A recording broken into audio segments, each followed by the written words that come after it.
নমস্কার বন্ধুরা, আমরা সবাই মিলে পৌঁছে গেছিলাম বিজয় সম্মেলনী উপলক্ষে আমাদের আরেক বন্ধুর বাড়িতে। সারাটা দিন ভীষণ মজা, ভীষণ আনন্দে কাটালাম। এটা আমাদের কাছে একটা অক্সিজেন ছিল, আমাদের বেঁচে থাকার একটা রসদ বলতে পারো।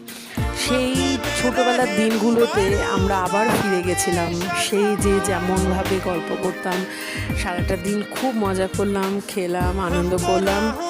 ফিরে আসার সময় মনটা খারাপ হলেও আগামী দিনে আবার এইভাবে আনন্দ করব। এবং স্কুল জীবনের প্রথম দিন থেকে আমাদের এই যে বন্ধুত্বটা আজও আছে এবং আগামী দিনেও এটা এইভাবেই অটুট থাকবে। Thank you friends.